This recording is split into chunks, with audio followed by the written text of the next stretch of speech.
Hey there, ghouls and gals, creeps and mutants. It's the Undead Matt here. So, first off, I gotta apologize. I'm extremely congested right now. It's just killing me and it's driving me crazy. But I'm gonna try to not sound so congested as I give the context for this bonus episode. So, we were gonna come out with this episode this past September, but we wanted to push it to October for a couple reasons. One was, we already mentioned this a few episodes back, that we've been coming to the podcast in these past few months with not 100% of our energy into it, and that was just due to a lot of personal things going on in our lives at the time that we were affecting it that we shouldn't have. But with that being said, when that happened, even though we were keeping up with regular episodes coming out, a lot of important things fell through the cracks. One of them, unfortunately, was this interview with Jason and talking about Straight Edge Kegger. It was a mistake on our end. We kind of just lost track of everything, and we're just owning up to it. Pure and simple, we messed up. We've talked to Jason, and we apologized to him, and he was extremely cool and very understanding of the situation, and the dude's totally awesome. And so me and Cody talked, and we decided that October would be a really great month to bring out this episode, because Jason made this movie with a lot of love and attention, and not saying that none of the other directors or producers or any horror creator that we brought on hasn't done that, but we felt that his mission with his movie hit us at home with his motivation for it. And without really giving much away, we can explain, the episode will explain all of that more in detail. And so we were deciding coming out with it today, to just get a spotlight on Straight Edge Kegger, because we can relate to Jason and his passion, and yeah, and that's kind of just the reason why. It's one part because we made a mistake of not releasing the episode in time just because of everything going on, and the other part is to also just kind of keep with October and the fact that October is a big month for the podcast. With that being said, since then we've obviously have fixed up our format. We know what we're doing, and we love it, and all of you amazing ghouls and gals and creeps and mutants seem to love it too, and thank you. So before we jump in, last thing I'm going to ask is, if you're listening to us on iTunes, please feel free to leave us a review. Give us 5 stars, 4 stars. Just give us some honest feedback, because we want to make the best show for y'all, and if there's something that we could do better on, we'd love to hear from you. And iTunes is a great way to reach out to us for that, for directly reaching out to us on our Twitter. But with that being said, I've talked enough about what's going on with us behind the scenes, why this episode's coming out so late. So with that being said, let's jump into the interview with Jason and his movie, Straight Edge Kegger. Hello everyone, welcome back to the Punk Rock Horror Podcast. I'm Matt. I'm Cody. And surprise, we have another bonus interview for you today. And Yay. Today we are with Jason from Straight Edge Kegger. How's it going, Jason? Living the dream, man. That's good. Well, Jason, thank you for coming on the show today and talking to us about your movie. We are really excited to learn about it. You are also a fellow punk at heart here, and a lot of this went into the creation of your movie. But without getting anything away, why don't you tell us what Straight Edge Kegger is? So Straight Edge Kegger is basically just a way to put the hardcore punk rock community and the straight edge community at the forefront of a movie, but then mixing in all my other tastes like horror. So in a nutshell, the movie is about this one straight edger who breaks edge, like he doesn't want to be a part of the group anymore, and the group only knows how to react violently. And then once the violence turns deadly, everybody's got to kind of dig in their boot heels and fight it out to the death. That's it in a nutshell. I mean, that sounds great to me. It sounds like your average straight edge person. So where did the idea for this come from? I mean, we definitely never really heard of something this unique before when it comes to a horror movie. Yeah, especially usually straight edge. Yeah, I mean, usually you kind of see this with gang mentality type of movies, like bikers or cults, something like that. So this is really unique. Where'd you get this inspiration from? It's kind of, it's a melting pot for sure, but the main thing was, Kevin Smith was talking about his inspiration for Red State and how he took something that he grew up around, which was, this religious background that he has, but then he has all these conflicts with his religious beliefs because of people like the Westboro Baptist Church that protest gay funerals and stuff. So he thought, well, what if I take that to the extreme? What if instead of just protesting, they were causing the funerals? They were like cutting out the middleman, and they were causing these deaths to get their ideology like pushed forward. And so my thought was like, okay, well, what do I know more than anything else in the world? And it's punk rock. And so I thought, okay, like what hasn't been done that could mix punk rock and horror? So that's really where it came from, was just something that I knew really well, take it to like the nth degree and see if I could make a movie out of it. That's really it. So, yeah, and I mean, no, I'm actually really curious, especially tying in, straight edge society style tied in with punk rock. That's really unique. Yeah, and for the comparison for like Red State, like that being the influence, I mean, talk about like an intense movie, take it to the extreme. It's like what you said. I mean, he definitely did that, and so to hear that is the influence, I mean, it makes me even more interested to watch the movie, and I also think it makes everyone else interested, because Red State is definitely an underappreciated flick. Yeah, it is. Yeah. Yeah, so, I'd say it's like arguably his best movie, but everybody's gonna have their opinions on that. Tusk. Yeah. But how do you feel about Tusk? Side question. Are you really asking about Tusk? No, yeah. I'm really asking. What is your opinion? Okay.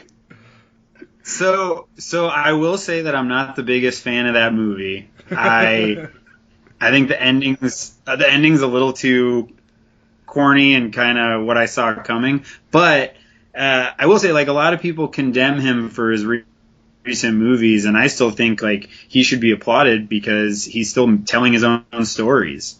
Mm-hmm. I mean, I'm sure he could easily just be wrapped up into all the remakes and reboots that everybody's doing, and instead, at least he's making his own movies. But I will say that I didn't really like Yoga Hosers. I'm not going to go back and watch Tusk again. So there's that to be said too. But I love Kevin Smith, and I support him at least to give it one watch. I'll say that. Right. That's an honest response, a fair and honest response. So going forward now, Straight Edge, if it's okay if I kind of say, because we talked about it back and forth via email, you guys were on a bit of a budget with this one, and you kind of, reading your messages, you kind of like hold that as a prideful stance, getting this movie done on a budget. I mean, how was that for you? What were the obstacles? Oh man, do you have like a few hours or like? I mean, we at least got 30 minutes. All right. No, it's been really tough. So we did a Kickstarter campaign because I knew that we didn't have enough money to make it on our own. But we had this dumb idea that we would make more than what we budgeted on Kickstarter. Like, I knew it wasn't going to be able to be shot for $15,000 the way that I wanted. But we just said, okay, we'll just make it $15,000, and I'm sure with a really great Kickstarter campaign, we're going to wind up making $40,000. It'll be perfect. And instead, we barely made over our 15. And so the total budget is somewhere in between 35 and 40,000. So the rest is all on my credit cards, which is a constant struggle. It's like I'm stressed every day. And I actually started donating blood plasma twice a week just to pay down the debt that I've incurred from the film. So I know how that goes. Money sucks. Do that too. Yeah, yeah. When the saying comes of when it's something you're passionate for, you shed tears and blood for it, you're literally doing that. So I think that adds much more credibility to your film and deserves much more attention for it as well. Yeah, I do too. Thank you. Like, yeah, that's another thing. Like, sorry, go ahead. Sorry, we have this damn lag. Oh no, it's okay. But yeah, like when I go to film festivals and screen it for people, Everybody seems to be digging it, but they all seem to say similar things, that like it's raw, it's visceral. A lot of the punks and hardcore kids that go see it, they usually come up and say like it's the most authentic depiction of those scenes. Because a lot of times with bigger budget movies, you things wind up overproduced, and a lot of the times the punk rock stuff kind of feels like a commercial for Hot Topic or something. Yeah. And that's kind of the opposite of what we want. We wanted this to feel real. Oh, hold on. Sorry, we got to pause it real quick. Sorry about that, Jason. Yeah, you're good. No, you're fine. It is lagging a little bit. I feel bad about that. I don't know if it's your end or my end or both. It could be both. Up here is a little bit rough with the internet. We did pause the recording. Our backup recording is going, but I'm writing down the notes where it stopped, so that way we can edit this out. Cool. Nah, keep it all in. Fuck it. That's not very punk rock if we don't, right? Yeah. Hey, funny side story, since you guys need a second anyway. When I had the where is it? My shorty mask up there. Yeah. I went to a screening of Killer Clowns from Outer Space in Chicago at the Music Box, and I walked in with that because I knew that the Chiodo brothers would be there. And as soon as I walked in, the guy who ran the whole event was like, "You, come with me!" And he brought me backstage, and I got to hang out with the Chiodos before they went on stage, and they took the mask up on stage. Yeah, it was pretty awesome. Lucky timing, man. Like, I know, right? Yeah. Right place, right time, right mask and everything. I know, yeah. That's badass. Turn you guys up. Oh. Alright, he's coming back. Sorry. No, it's okay. Cody's limping a little right now. It's been a rough week for him. I'm sorry, say that again? I was saying Cody's limping right now. It's been a rough week for him. Yeah, I'm really sorry about that. Oh, no. No, you're good, man. Okay. All right, so we'll take it back from the top. I think we, unless you remember where you were talking about exactly, Jason. No fucking idea. It was how punk rockers found your movie visceral. Yeah, and you're talking about how it was very authentic. They were saying it was very authentic, and that scene is just like that. Gotcha. So you good? Yeah, we're good. We're gonna go. We're gonna start recording in 3, 2, 1. All right. So you're talking about that. You know, all these punk kids and veterans are coming up to you and talking to you about the straight edge scene in the punk scene and how your movie portrays it in a very authentic way. So, I mean, what was the real most surprising comment that you got from these people about it? I mean, it's just been more. We've been really grateful, I guess, that some people appreciate the film for the like DIY punk rock way that we shot everything and that we're funding everything. Like, it's kind of hard to compete with these big budget movies, like even Green Room. I mean, everyone compares us to Green Room, and I get it, but Green Room also cost $5.5 million to make. And so just for Sir Patrick. So yeah. So it'd just be nice if when people did that, if they could also like take into consideration that we're doing this with fucking nothing compared to those guys. But a lot of times people don't do that, and so it's been really nice at film festivals. We've been really like grateful and just like super stoked on the fact that people's reactions seem to be that they are seeing it for what it is, but they're also saying, you know, even compared to the $5.5 million movie, this is more authentic. Like that's been it's been a really nice part of like traveling around with the movie, I guess. Like if we stayed home, I wouldn't be able to know that that's how people are feeling, and instead every fest, especially when we talk to the punk rock kids, like that's all they want to talk about is how real everything felt and how the opening to the movie feels like a real punk show because it was. I mean, that's that's how we had to do it, basically. Well, you know, the Green Room. That's awesome, though. Yeah, no, I agree. The fact that they're coming up to you and they're just like, thanks. Basically, thanks for putting a good spotlight on this sequence. You get it, man. Thank you. Like that probably means like the world to you, and we can only imagine how that feels. Oh yeah. So the green room comparison aside, I will say for your argument's sake, for you, is that there's been movies that have, a huge budget and will still fail immensely because they don't really provide a great product. Whereas Straight Edge Kegger comes in is you did everything possible to make this budget. I mean, James Cameron's not going to come out and be like, oh, I donated plasma for Avatar 2. But you are, and you bring in an actual good product that people are relating to and have experienced or gone through. And I mean, so I guess that's my question is where does the line between a budget and a product when it comes to a movie? That's a loaded question. Yeah. I was like, Jesus. I mean, give your best answer. We're not trying to solve the problems of the world. I guess I would say, to be more specific, for you in particular, how do you feel where the budget comes in? Where is that line for you?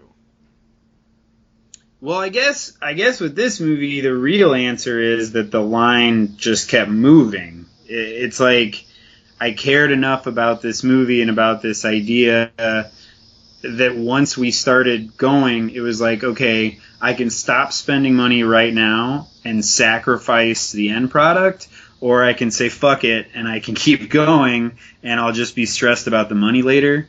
And so the line just kind of kept moving. But really, like, there's no specific number for any production that I think put, like, this number tips it into it's going to be a good movie, this number tips it into it's not such a good movie.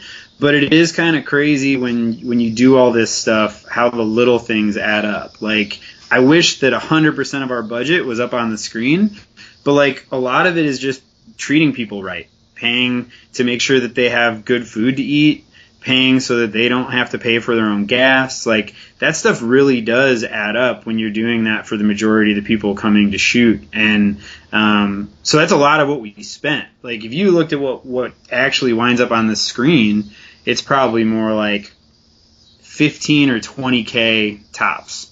And then the rest is all the extraneous stuff.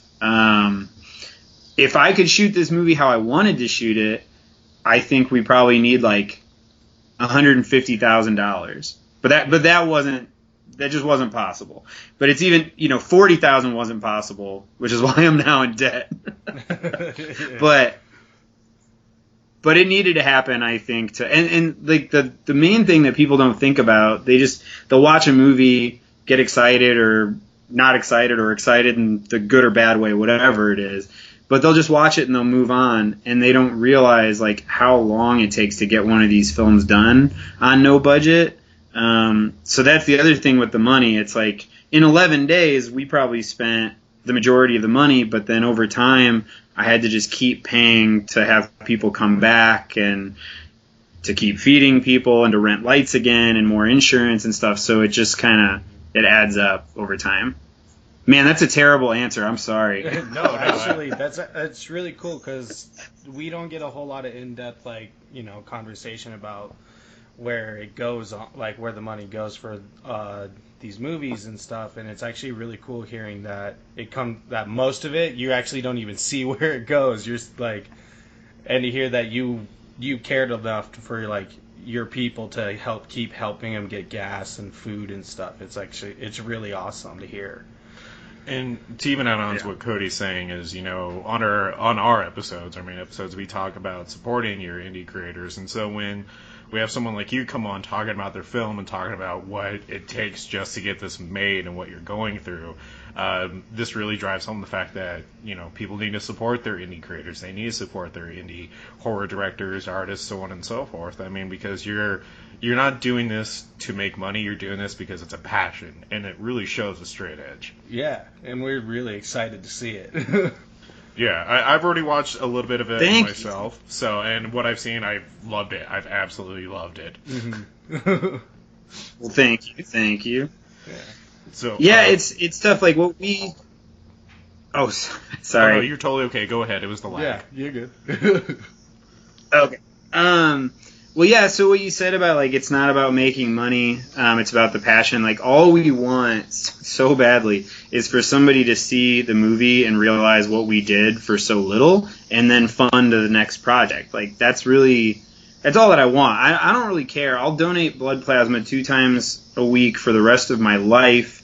I'll work the shitty desk job that I currently have as long as we can keep making the movies. But then it is tough if I'm in this much debt, nobody else comes in to fund the next one, we don't make money off this one, then it literally might be the last movie, which is why I'm willing to go out and, donate blood plasma 2 times a week, even though it makes me miserable most of the time.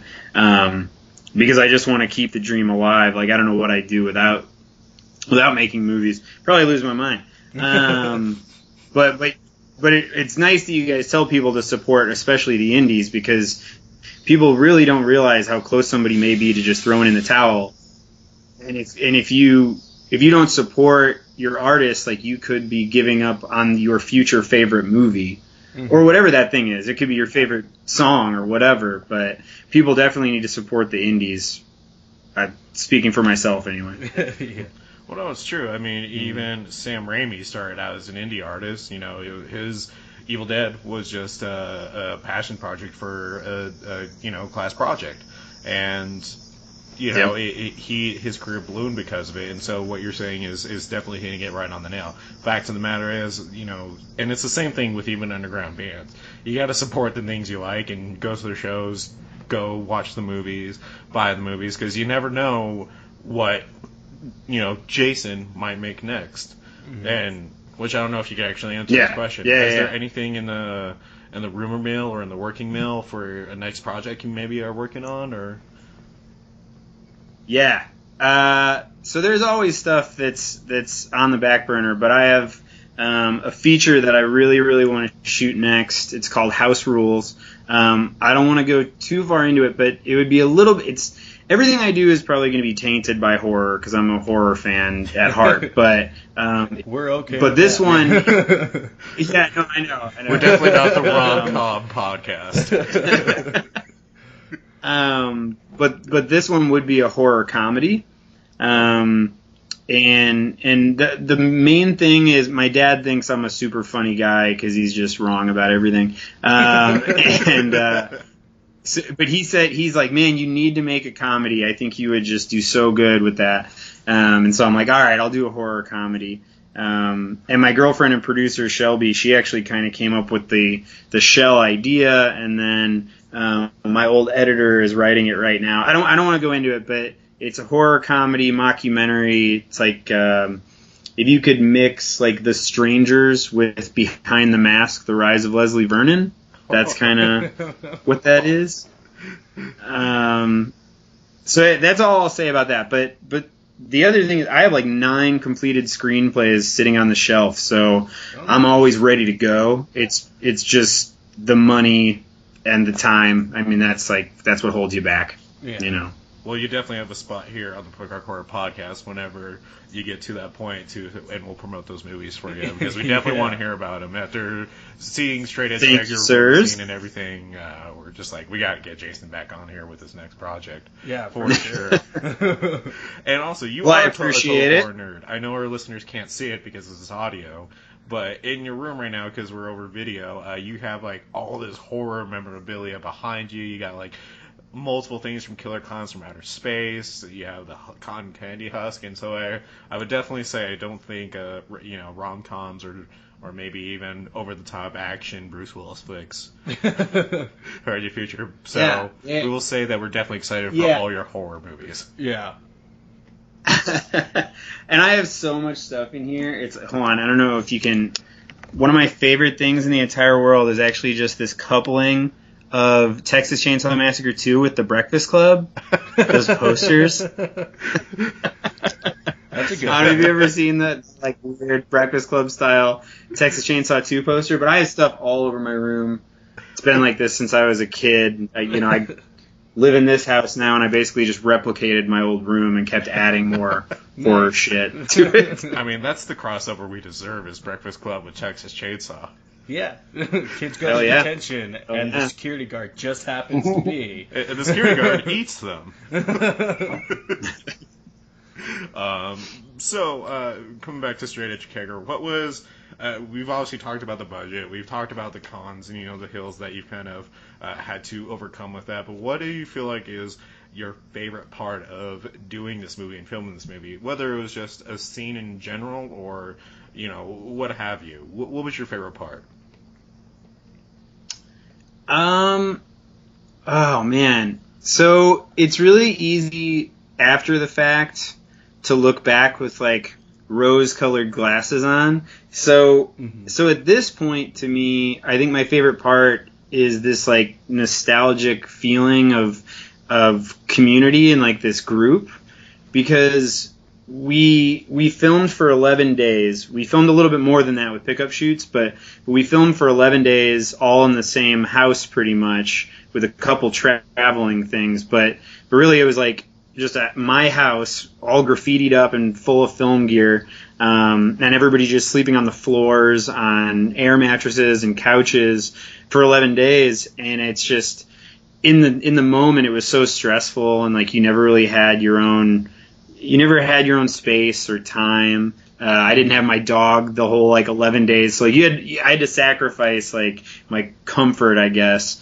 But now I look back on that with such fondness. It's just the whole community, everybody rallying together and doing this, for no money. Even the people that were getting paid no money, less than if you went and worked at some shitty job. So it really, everybody had to sacrifice and band together, and I think that's probably my favorite part. You know what? One more thing about favorite parts. So the opening scene of the movie that is an actual punk show.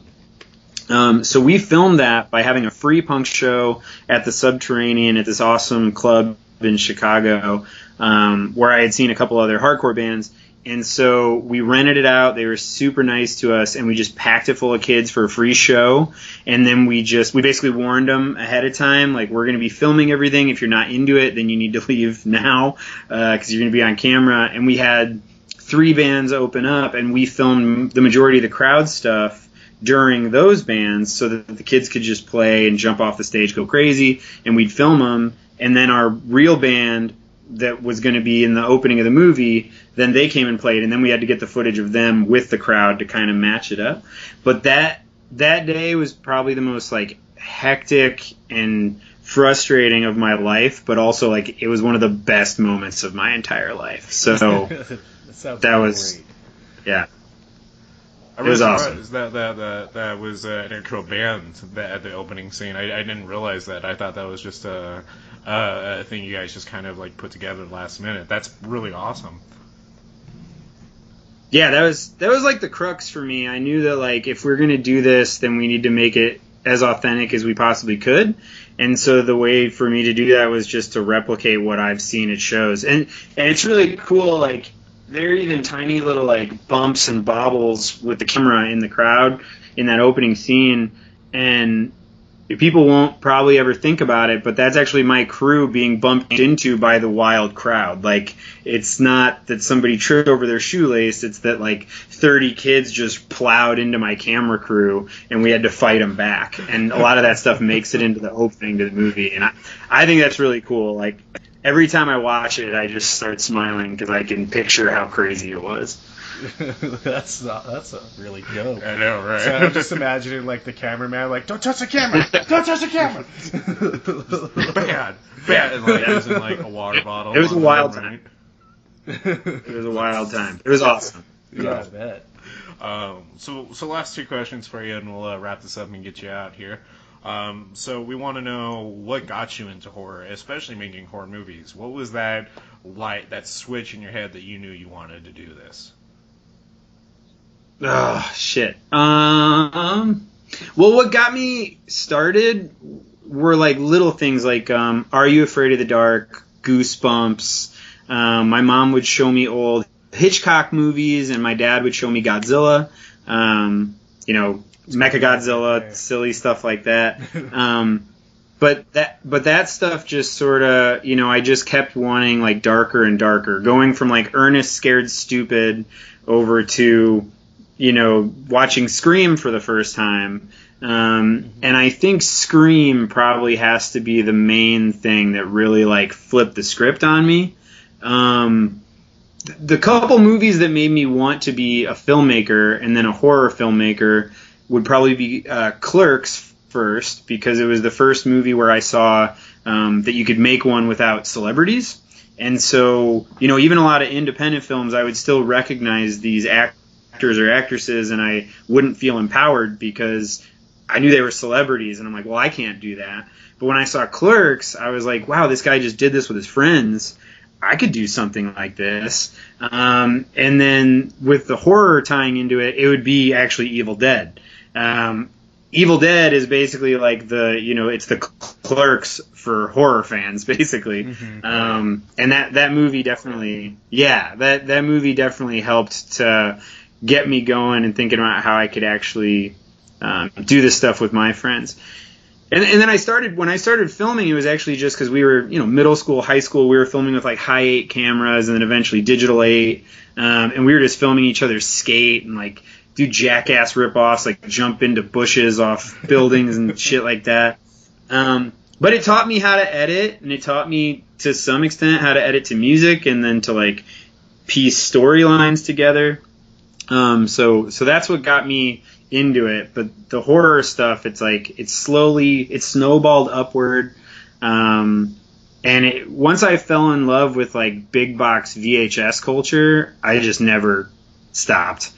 I used to have my mom take me to Family Video or some like smaller video stores in our hometown, like this Coop's Place, and it would just be like anything from Sleepaway Camp to Jacko to Creep Show. I would just grab them all off the shelf, and my mom had like no filter for it. She had no idea what I was watching, but would just get me a stack of disgusting 80s campy horror, and that kept me going. Nice. Right on. So last question we're going to ask is, what is a piece of advice you'd be willing to give to amateur film creator who's really wanting to start making their own movie? What is one piece of advice that you wish you knew at the time that you'd want to give them? Man, I could probably do a bunch of these, but I think the main one is to, as quickly as you can, like get rid of that notion of like you can make one thing and then you're huge. It's a story that like Hollywood loves to sell us because it keeps people spending the money trying to do it, and it keeps people generating content, which is awesome. Like it's really rad. But I wish that I knew early on this is going to be a process. This is not going to be an overnight success, and those don't happen. Like one for every 20,000 filmmakers maybe can make that happen. And that's just not practical, really. Because right now I'm stressed about money, and I'm stressed about if I get to make the next movie. But like, I am happy with the thing that we made. I'm really happy with taking it on tour, showing it to people, and I mean, I'm loving that part of it. But what brings me down still, like it's a lesson I'm still trying to learn, is to just enjoy the ride, see it as like a part of the process, because instead you spend a lot of your downtime just thinking like, man, what am I doing wrong? Or it's not fair. Like I've seen this terrible movie that just got put on Netflix. How come our movie's not getting picked up? Like you spend a lot of time doing that if you're not careful. And I think if you could instead just look at it as like, this is just one step along the way. This is a film I made. This is not the only film I'm going to make. And that is a switch that I'm still trying to make in my own head, I guess. But beautiful. Other than that, they should just get out there. Other than that, they should just get out there and film. I mean, that's the first feature that I made. We had no script. We just started shooting. It was about my hypothetical suicide, so I'm dead before the movie starts, and it's just this mockumentary where my friend's trying to find out why I killed myself. But we would just shoot a scene and then chop it up and go what fits on either side of it. And we did that until we had a feature-length mockumentary. You just got to start somewhere. Great advice. Yeah, great advice. Pure and simple. Start somewhere, and keep at it. Yeah. Love that. Keep at it. So, Jason, where can everyone go to watch Straight Edge and also support you and support the film? So to watch Straight Edge right now, we don't have distribution yet. So right now it's just doing the film festival rounds. We'll be playing in late August in Virginia at Genre Blast. Then we just had it announced actually today that October 3rd we'll be playing in Toronto in Canada. And that actually kicks off, we're going to do this, we want to basically take the movie on tour. We want to treat it kind of like a band. So I'm trying to get all the dates finalized. Right now I only know of like 2 or 3 for sure. But the first date is going to be in Toronto. But if they follow us on Facebook and Instagram at either Weird on Top Pictures or Straight Edge Kegger, especially with Facebook, we're a little bit more visible on Facebook. But if they want to follow those things, and they can also follow me on Facebook, just Jason Zink, my name. Check out what we're doing. Every bit helps. And if anybody out there has a bunch of money, they can go donate on our website at WeirdOnTopPictures.com. Oh, that is awesome. you heard it, Ghouls and Gals. We help Jason out. If you're in Toronto, October 3rd, go check out Straight Edge Kegger. And if that movie's going to be in your city in general while they're on tour, come out, check him out. Jason's a fun guy to talk to. And again, Jason, thank you for coming on the podcast. Yeah, thank you so much. Thank you guys so much for having me. This is awesome. Glad you like it. Any last I'm words? surprised we didn't. Oh, go ahead. I'm surprised we didn't talk more about punk rock. I feel like we could talk for another like half hour just about punk. Yeah, we really want to. We really do want to. Unfortunately, we're in the same boat with the whole finances over here of how long we can actually record. That's the downside. Fair enough. So, any last words you want to say to the Ghouls and Gals before we head out?